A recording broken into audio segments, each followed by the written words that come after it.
안녕하세요. 사사기 17장 시작합니다. 17장부터 마지막 21장까지 나오는 이야기는 사사 삼손이 죽고 난 이후의 뒷세대 이야기가 아니고요. 사사시대 중에 어느 한 시점에 일어난 이야기로 이스라엘 백성이 얼마나 영적으로 도덕적으로 타락했는지를 보여주는 내용입니다. 그리고 계속해서 그때에 이스라엘의 왕이 없었으므로 백성이 자기 소견에 옳은 대로 행하였다라는 이야기를 반복하며 신정국가 이스라엘의 왕 대신 하나님과는 관계없이 인간이 자기 생각대로 종교적으로 옳다고 생각하고 확신에 차서 가는 길이 얼마나 하나님의 뜻과는 반대로 어긋난 길로 가게 되는 건지 보여주는 내용입니다. 사사기 내용 전체 중에서 17, 18장에 나오는 미가와 단지파의 이야기는요. 지금 현재 신앙생활을 하고 있는 우리 믿는 사람들의 모습을 비춰볼 수 있는 중요한 내용이기도 합니다. 사사시대 어느 시점에 아마도 전반기였을 때에 에브라임 산지에 미가라는 남자가 살고 있었습니다. 이 사람은 장자 지파라는 에브라임 지파 사람이고 성막도 에브라임 지파 내에 실로에 가까운 곳에 있고 대대로 집안이 아주 부자인 남자였습니다. 미가라는 뜻은 원래 이름인 미가 예후의 줄임말로 누가 하나님과 같은가 라는 뜻입니다. 하나님과 같은 분은 세상에 없다 라고 아들의 이름을 지어줄 정도로 신앙이 깊은 집안의 자녀였나 봅니다. 우리로 치면 권사님 장로님 가정에서 태어난 모태신앙으로 자란 아들의 재벌 기업 2세 정도 된 것 같습니다. 그런데 이 아들이 어머니의 돈을 훔칩니다. 죄의식 없이 엄마 돈이 곧 내 돈이다 라는 생각으로 그냥 가져갔다라는 표현이 더 맞을 것 같은데요. 그 액수는 삼손 때 드보라에게 제시했던 금액과도 같은 은 1100개입니다. 뒤에 나오는 레위인의 1년 연봉이 은 10개인 것을 보면 레위인이 110년을 한 푼도 안 쓰고 모아야 하는 아주 큰 돈입니다. 미가의 어머니는 이 돈이 없어진 것을 알고 훔쳐간 자에 대해서 막 저주를 퍼부었습니다. 미가는 이 저주를 듣고 그 저주가 다 자기에게 진짜 이루어질까봐 어머니, 사실 그 돈 제가 가져갔습니다 하면서 도로 돈을 갖다 주었습니다. 미가의 어머니도 자기가 내뱉은 저주의 말들이 아들에게 이루어질까봐 걱정이 되어서 그 은을 도로 아들에게 주고 내 아들이 여호와께 복받기를 원하노라 하며 축복의 말을 합니다. 하지만 그래도 뭔가 깨름직했는지 아들에게 복을 주기 위해서 자기 소견에 옳은 대로 어떤 일을 하는데요. 은 200을 가지고 은 세공업자에게 가서 한 신상을 부어 만들고 여호와라고 새겨서 만들게 합니다. 그리고 이 은신상은 여호와께 거룩히 드리는 예물이다 라고 뿌듯하게 말을 하는 겁니다. 하나님은 어떠한 형상도 만들지 말라고 하셨는데 말씀은 하나도 모르고 열심만 특심인 어머니의 종교적 행위를 볼 수 있습니다. 뿐만 아니라 그의 아들 미가의 집에는 이미 신당이 있습니다. 신당이 있다는 것은 다른 신상들도 이미 있다는 뜻이겠지요.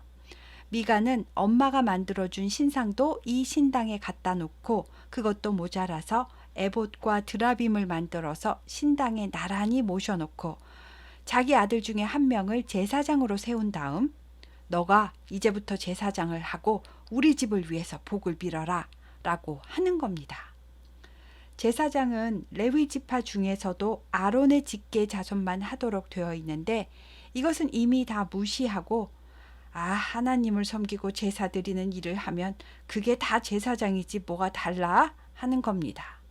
게다가 에봇은 제사장에 오시고 드라빔은 집안을 지키는 이방 수호신 신상인데 이것도 섞어서 나란히 놓습니다. 기드온이 만들었던 에봇도 우상숭배의 대상이 되었던 것이 연결되시지요. 얼마나 종교적으로 혼합된 상황인지 이해가 되시나요? 이 집안은 종교에 열심히 있는 집안이니까 그나마 이 정도였을 겁니다. 그때 유다 지파 베들레헴 땅에서 레위인 성읍에 살던 한 청년이 더 이상 사람들이 헌금도 하지 않고 살 길이 막막해지니까 성막이 있는 에브라임 땅으로 가면 좀 일자리가 있지 않을까 해서 에브라임 산지로 갔고 미간의 집 앞에 다다르게 되었습니다. 미간은 이 청년과 이야기를 해보고 이 청년이 레위인인 것을 알고는 너 나와 함께 살지 않을래?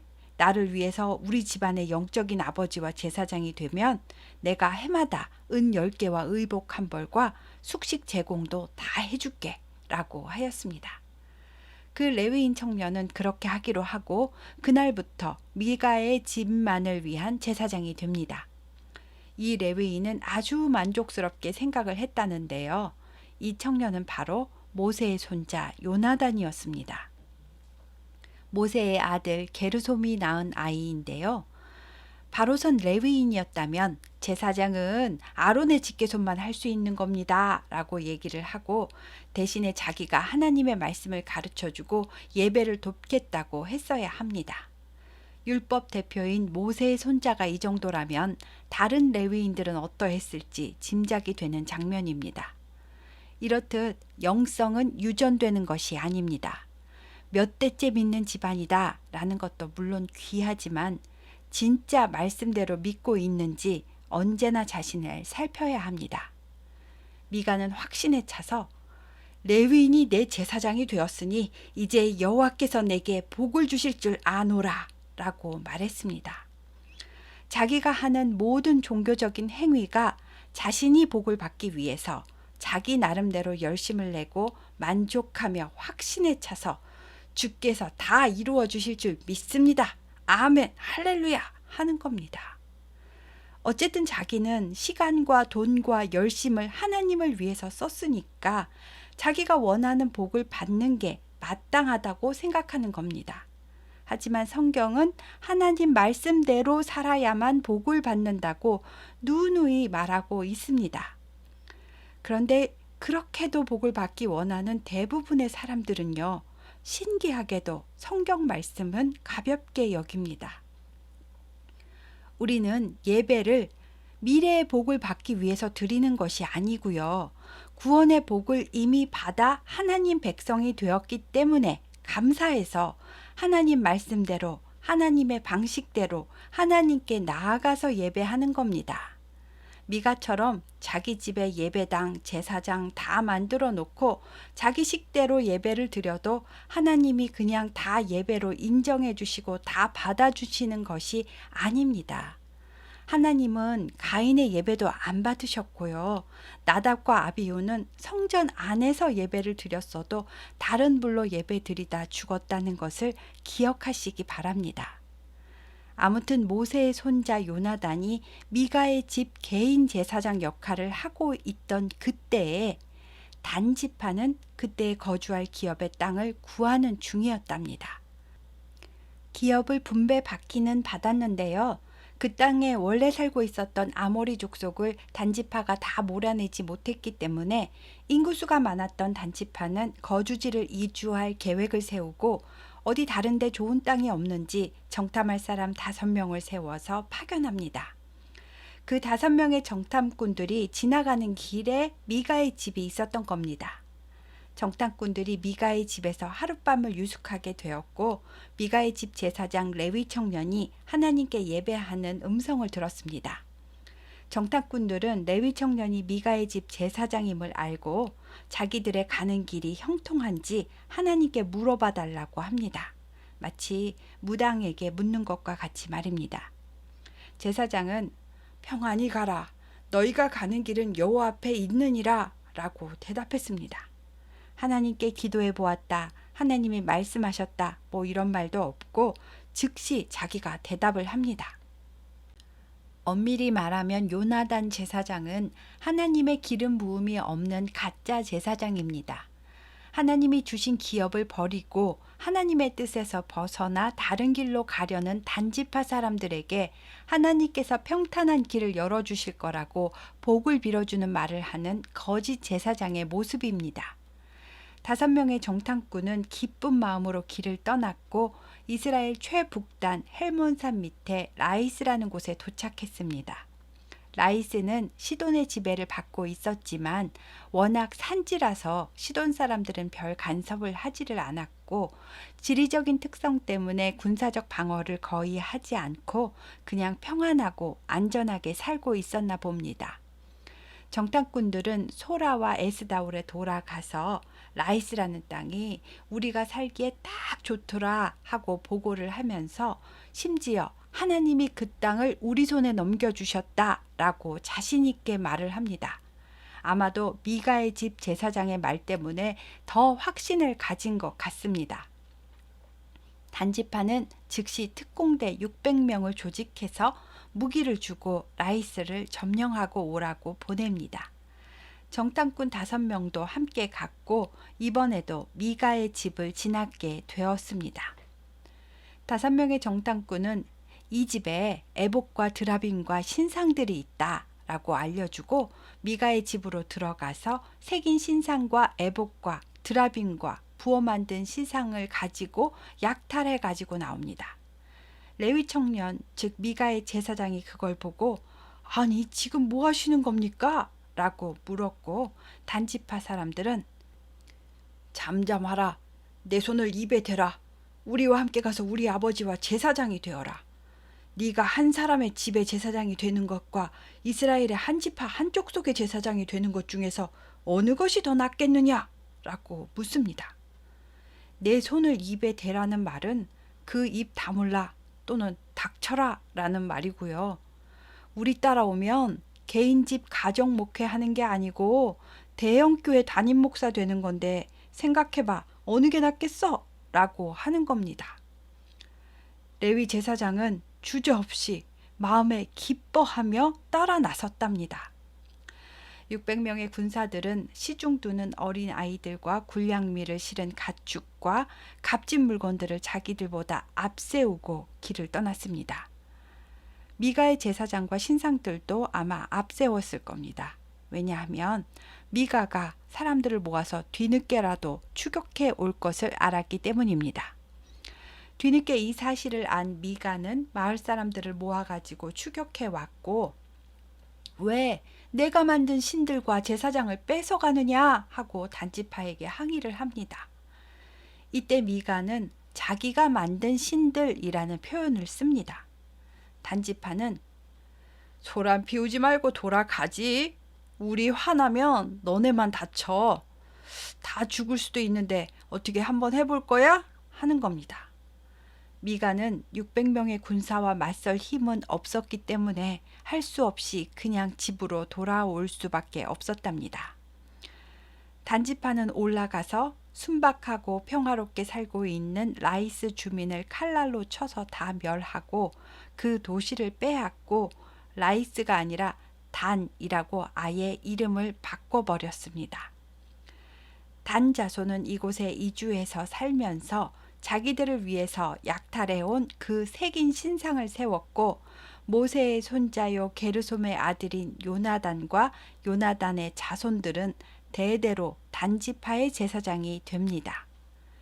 미가가 주문 제작했고 단지파가 빼앗은 그 신상들은 그 땅 백성이 사로잡히는 날까지 그러니까 하나님의 집, 즉 성막이 실로에 있다가 법궤를 블레셋에게 빼앗긴 엘리 제사장 때까지 단지파에 있으면서 우상 숭배의 대상이 되었답니다. 아무튼 이 사건 이후로는 성경에는 더 이상 단지파에 속한 인물은 나오지 않습니다. 또한 이 사건으로 요한계시록에 구원받는 14만 4천 명 12지파 이름에서도 단지파는 빠지게 됩니다. 다음 19장에서는요. 에브라임 산지 한 구석에 거류하는 어떤 레위 사람의 이야기로 시작합니다. 이 레위인이 유다 베들레헴에서 첩을 얻었는데 첩이 행음을 했다. 사이가 안 좋아졌고 첩은 친정으로 갔다. 그런데 넉 달이 지나자 이 레위인이 첩의 친정에 하인 1명과 나귀 2마리를 데리고 찾아가서 다정한 말로 화해를 청하고 데려오고자 한다라는 상황을 설명합니다. 레위인이 첩을 얻어도 안 되지만 여자가 행음을 하면 사실 사형인데요. 이 시대는 도덕과 윤리가 무너진 시대라는 것을 감안을 하고요. 이 레위인의 나중 행동으로 보아서 첩에게 무언가 먼저 잘못한 것이 있었거나 첩을 자기 재산으로 여기고 찾아오려고 첩의 친정에 찾아갔던 것 같습니다.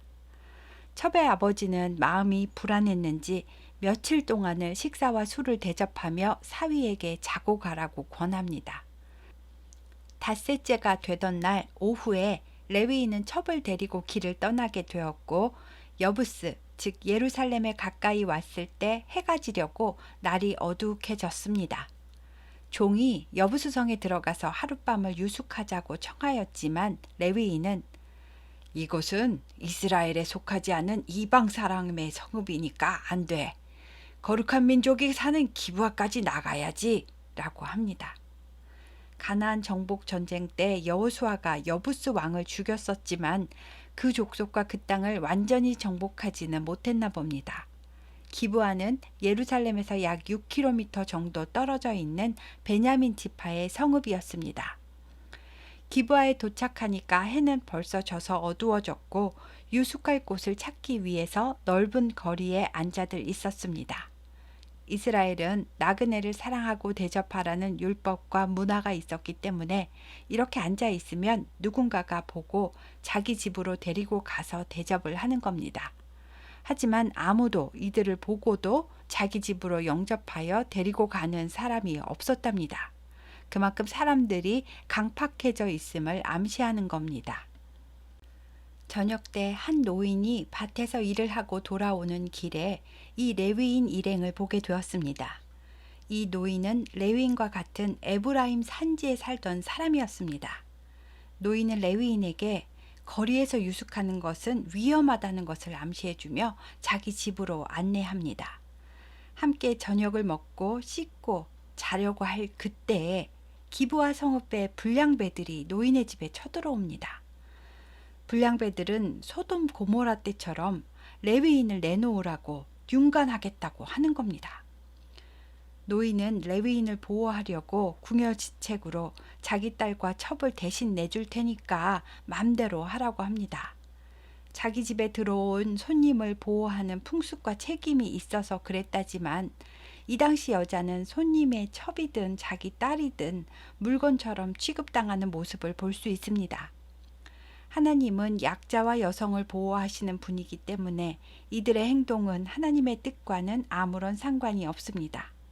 그러니 이 시대 여성들이 얼마나 학대받고 능욕당했는지 짐작할 수 있습니다. 불량배들은 노인의 말을 듣지 않고 레위인을 내놓으라고 합니다. 동성 간의 융간은 짐승들도 하지 않는 행동입니다. 그때 레위인이 자기 첩을 붙잡아 밖으로 끌어냅니다. 아마도 자기를 보호하려고 여자를 밖으로 던지다시피 밀치고 문을 잠갔을 겁니다. 불량배들은 밤새도록 이 여인을 능욕하고 새벽 미명에 놓아주었습니다. 이 첩은 자기 주인이 있는 집 문 앞에 엎드려 문지방에 손을 대고 죽었습니다. 아침 일찍 일어난 레위인이 엎드러져 있는 이 여인을 보고 일어나 우리가 가자 라고 말을 합니다. 정말 화가 나지 않으십니까? 레위인은 대답 없는 첩이 죽은 것을 확인하고는 시체를 나귀에 싣고 자기 집으로 가서 첩의 시체를 12토막을 냅니다. 백성에게 하나님의 말씀을 가르치고 율법을 딸딸 외우고 있어야 하고 예배하고 기도해야 하는 레위인이 그 누구보다도 잔인하고 완악한 모습입니다. 레위인은 토막낸 시체를 12지파에게 보냅니다. 이것을 받은 이스라엘 지파는 경악을 하며 이스라엘 자손이 애굽 땅에서 올라온 날부터 오늘까지 이런 일은 일어나지도 아니하였고 보지도 못하였도다. 이 일을 생각하고 상의한 후에 우리가 말을 하자라고 합니다. 이 토막 시체로 인해 이스라엘의 모든 지파 회중은 미스바에 모여서 총회를 합니다. 이때의 미스바는 예루살렘과 베델 사이에 있는 미스바입니다. 미스바는 망대라는 뜻이고요. 다른 한 곳은 길르앗 땅에 있는 야곱이 라반과 언약을 세운 곳입니다. 앞으로 나오는 미스바는요. 모두 요단강 서쪽 편, 즉 예루살렘 근처의 미스바라고 생각하시면 됩니다. 이 미스바 총회에 칼을 빼는 보병이 40만 명이나 모였습니다. 여기서 레위인은 자초지종을 이야기하는데요. 이 사람은 정직하지 못하게 자기에게 유리하게 과장하여 부추기며 설명합니다. 내가 내 첩과 함께 베냐민 지파의 한 집에 유숙하러 갔는데요. 기브아 사람들이 내가 유숙하고 있는 집을 에워싸고 나를 죽이려고 하는 겁니다. 게다가 내 첩을 데려가서 욕보이고 이렇게 죽게 하였습니다. 그래서 내가 이 잔악함을 여러분들에게 알리려고 내 첩의 시체를 토막을 내서 각 지파에게 보낸 겁니다. 라고 하였습니다. 이스라엘 백성들은 분노하며 결의를 합니다. 첫째, 기브와 불량배를 처단할 때까지 우리 모두 집에 돌아가지 않겠다. 둘째, 우리 군사 40만 명 중 4만 명을 제비 뽑아서 전쟁에 내보내고 나머지는 군량미를 공급하도록 하겠다. 셋째, 앞으로는 우리 딸을 베냐민 자손에게는 절대 아내로 주지 않겠다. 넷째, 미스바 총회에 참석하지 않은 이스라엘 성읍을 찾아내서 반드시 멸하겠다. 라는 결의를 마치고 베냐민 지파의 사람을 보내서 기브아의 불량배들을 내놓으라고 우리가 처단하겠다고 합니다. 하지만 베냐민 사람들은 전쟁을 감수하더라도 기브아 불량배를 내놓지 않겠답니다. 자기 지역 주민을 감싸는 겁니다. 그래서 드디어 동족 간의 내전이 시작되었습니다. 베냐민 군사는 칼 쓰는 보병이 2만 6천 명, 왼손잡이 물맷돌 특공대 700명이 나왔습니다. 이스라엘 자손은 베델에 올라가서 하나님께 누가 먼저 올라가서 싸우리까? 라고 묻습니다. 아마도 제사장도 법궤를 메고 기브아와 가까운 베델까지 왔나 봅니다. 자기네끼리 전쟁을 하기로 먼저 다 결정을 해놓고 하나님께는 누가 먼저 나가면 되겠냐고 습관처럼 묻는 겁니다. 하나님께 먼저 이러한 동족 간의 전쟁을 해야만 하는 건지 전쟁을 하는 게 맞는 건지 하나님 뜻을 물은 것이 아닙니다. 우리도 이런 실수를 많이 하는데요. 예를 들어 내가 다 정해놓고 하나님, 제가 미국으로 이민을 가려고 합니다. 어느 도시가 좋겠습니까? 라고 묻는다면 내가 하고 싶은 대로 다 할 건데 어떤 게 더 좋은지 좀 조언을 해달라고 기도하게 되는 겁니다. 이것은 잘못된 기도입니다. 하나님께서는 유다가 먼저 가라고 하셨다는데요. 이 전쟁에서 나가자마자 베냐민 군대가 이스라엘 연합군을 하루 만에 2만 2천 명을 죽입니다. 연합군은 전쟁에 지고 나서 날이 저물도록 여호와 앞에 울고는 하나님, 내가 다시 나가서 내 형제 베냐민 자손과 싸우리이까? 라고 묻습니다. 여호와께서는 올라가서 치라 하고 말씀하셨답니다. 아마도 제사장이 얘기를 해줬겠지요? 그래서 이튿날 또 전쟁에 나갔습니다. 베냐민 군대는 기브아에서 또 하루 만에 이스라엘 연합군 18,000명을 죽였습니다. 이스라엘 자손은 뭔가 잘못되었음을 깨닫습니다.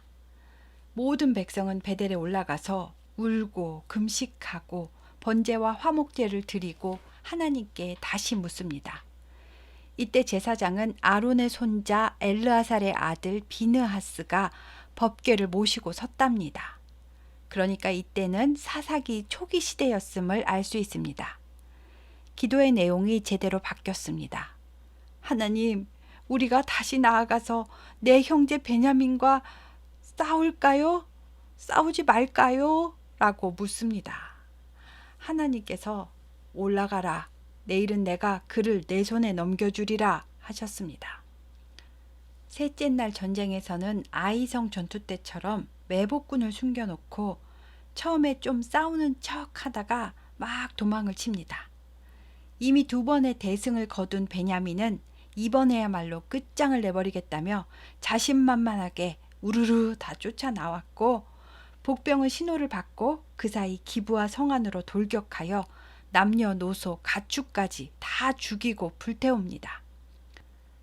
우르르 쫓아오던 베냐민 군사 26,700명 중에서 26,100명은 연합군의 총 공격으로 하나님의 치심으로 다 죽습니다.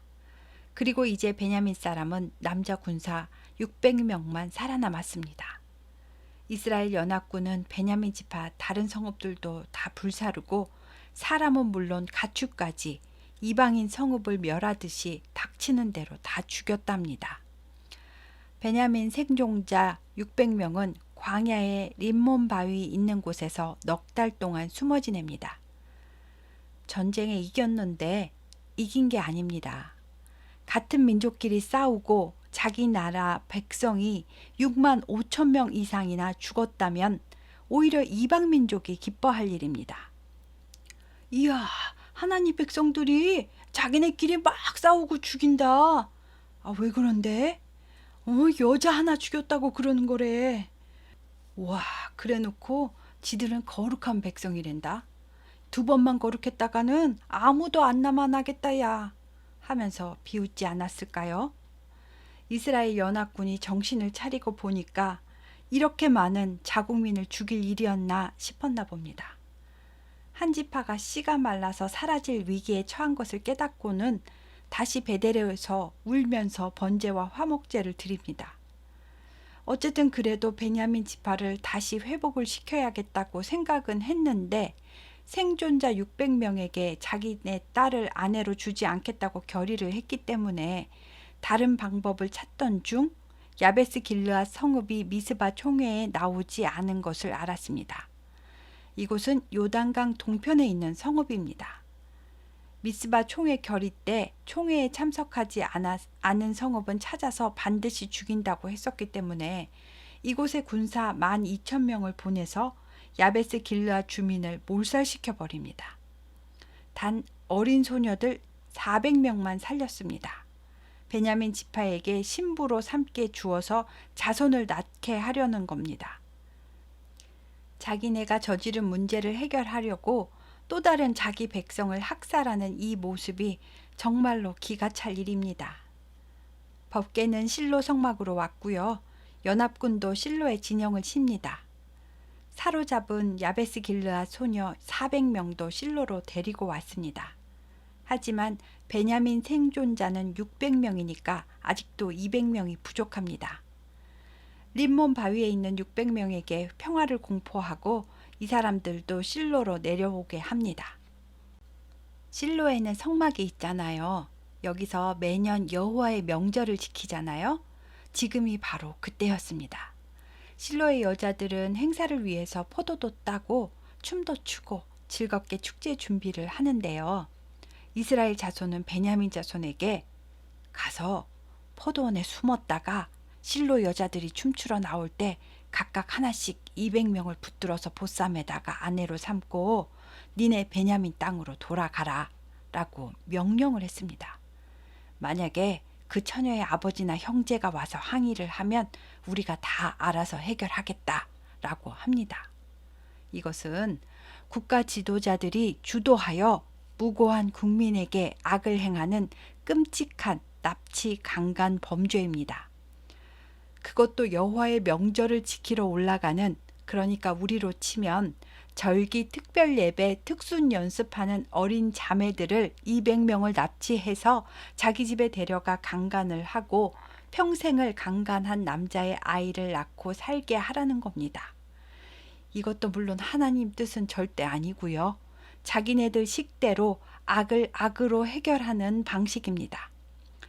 도대체 이럴 때 제사장 비느하스는 무엇을 하고 있었단 말입니까?